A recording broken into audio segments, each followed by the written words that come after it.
under the setting sun, the Hadzabe people prepared for the night. The day had been long, tracking antelope through the tall grasses, gathering baobab fruits, and tending to the small children with tender care. As the sun dipped below the horizon, the sky ignited with brilliant hues of orange, pink, and deep indigo, signaling the arrival of darkness and rest. The Hadzabe slept in simple clusters near the edge of the forest. Their homes were not built of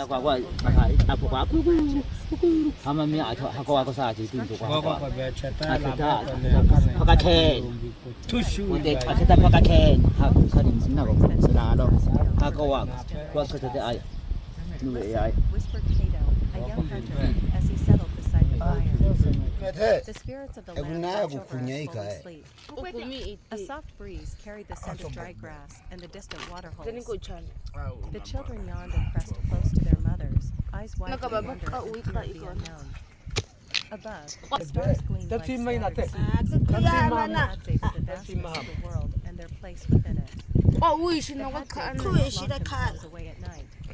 They slept lightly, always aware of the rustle of animals in the darkness, lions, hyenas, and the quiet movement of small nocturnal creatures. Yet, there was a sacred trust between the tribe and the wilderness, the land provided, and the tribe respected. As the night deepened, a soft hum began, the distant drumming of a river, the gentle sigh of the wind through the tall grasses, and the whisper of leaves as if the forest itself were telling its own stories. Cato's grandmother hummed a lullaby, a low melody that mirrored the rhythm of life itself, one of hunting, gathering, and deep connection with the earth. Under the red sky, the Hadzabe drifted into sleep. Some dreamt of them, others of the spirits of their ancestors dancing in the firelight. Even as they slept, their senses remained keen, ready to rise at the first sign of danger or opportunity.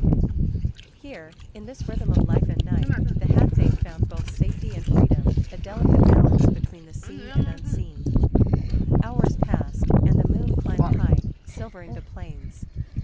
The fire dwindled, leaving only a faint glow. Wolves howled in the distance, but the tribe slept on, protected not by walls or locks, but by knowledge, respect, and the unity of their people. In the Hadzabe world, sleep was not mere rest, it was a continuation of life, a time when dreams and reality intertwined beneath the eternal African sky. And when dawn came, with its first pale light brushing the grass and the trees, the tribe would awaken again, ready to greet the land that had cradled them through the night whispers across the plains, the Hadzabe family. Night 1, the fire's glow. In the northern Tanzanian savanna, the last rays of the sun stretched across the golden grasslands. A small Hadzabe family, Amani, the father, Talia, the mother, and their children, Cato and little Lila, had just returned from the day's hunt and gathering. Their fire crackled softly, sending sparks dancing upward as if carrying messages to the stars. Amani sharpened his spear while humming an old tune, the same tune his grandfather had hummed when tracking gazelle through the acacia forests. Talia arranged the baobab fruits and tubers they had collected, her hands moving with practiced grace. Cato and Lila, exhausted from running barefoot through the plains, sat close to their mother, eyes heavy with sleep. As darkness fell, the tribe around them began settling. There were no walls here, only the open embrace of the land. Yet, the Hadzabe slept with a kind of alertness, attuned to every whisper of the night, the rustle of leaves, the distant roar of a lion, or the quiet steps of a nocturnal visitor. Talia sang softly, a lullaby that seemed to merge with the wind. Cato imagined the spirits of animals dancing around the fire, their forms shimmering under the moonlight. Lila clutched her mother's arm, dreaming of a great baobab tree reaching to the stars, its roots cradling the earth below. Amani watched over them, a spear at his side, feeling the pulse of the plains in his chest, the rhythm of life and protection. Day 2, the hunt and lessons. Dawn arrived with soft pink light spilling over the horizon.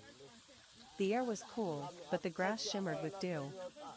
Amani took Cato and a few young hunters deeper into the plains, teaching them to track animals. Each footprint, each broken twig told a story. Cato learned not just to follow, but to read the life of the land, where the water ran, which trees held fruit, and how the animals moved with the wind. Meanwhile, Talia taught Lila and the younger children to gather roots, berries, and honey, emphasizing which plants healed and which could harm.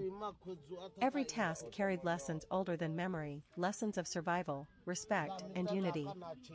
When night fell, the family returned to the fire. The children shared stories of the day. Kato had spotted a lone impala, while Lila had found a hollow filled with wild honey. Their voices mingled with the crackling of the fire and the night's chorus of insects, frogs, and distant predators. The Hadzabe believed that animals spoke to humans in dreams, and tonight, the children would sleep with open hearts, hoping for guidance. Night 2, Dreams of the Ancestors. Kato awoke in the night, drawn to a soft, silver light reflecting off the distant hilltops. In his dream, he saw his grandfather walking among the animals, teaching him how to move silently and honor each life taken for food. Lila dreamed of dancing with fireflies, each glowing spark whispering secrets of the land. Amani and Talia lay beside their children, listening to the night. They spoke in whispers about the balance of life, how to shoot on ada ko kabane na kaba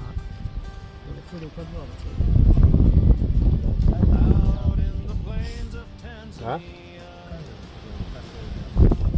kono bena ko ne akala to shoot sa bena ko ne aka mi ata ngo ina ngo he kwa zata to shoot ta taka sa lalo na te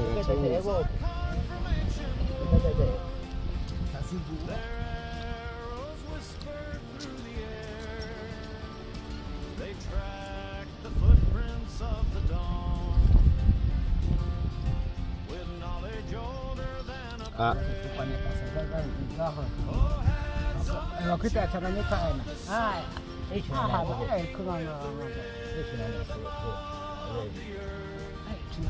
Nana makutina. Ichinayo makutina. Esa becha. makutina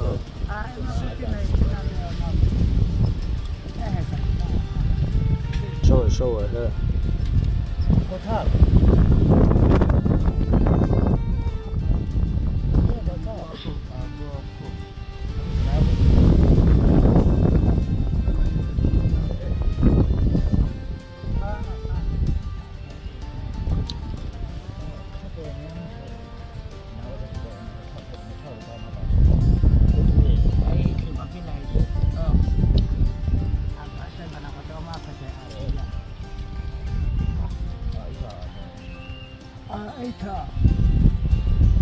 Dia kata benar tak kuasa bah asal itu. Katanya be ada saya be agak sengkak.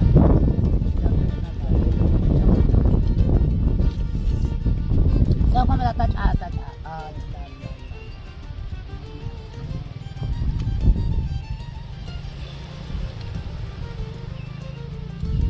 Kai kita mo. Paano ko kay creamy ya ko ito? Ha?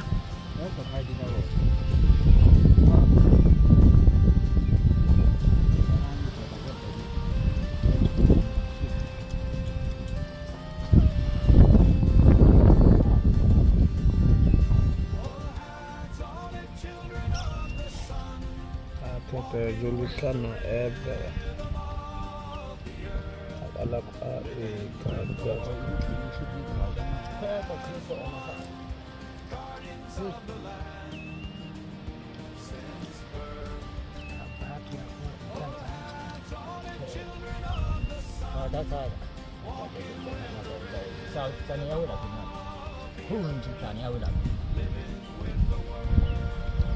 aman.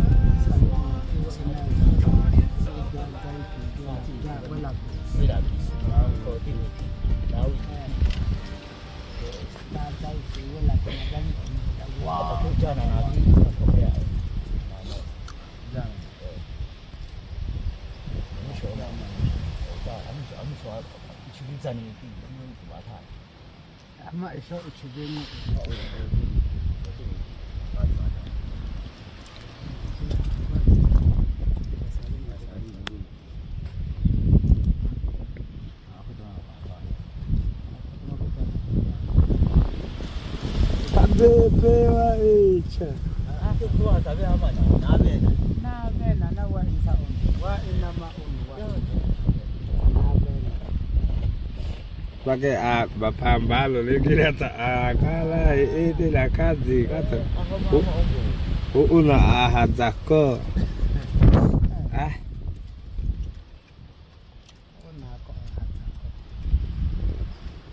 Mana mo kasi tayo nang.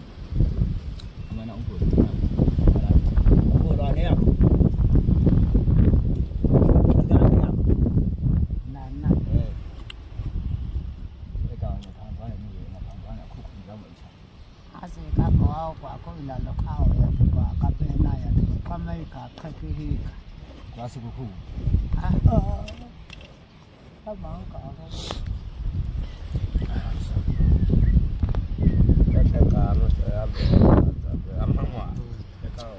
Amangwa akathaida.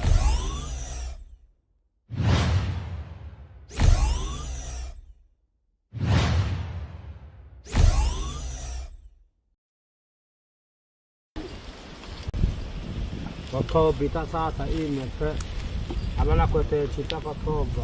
Matawali. Pakoba.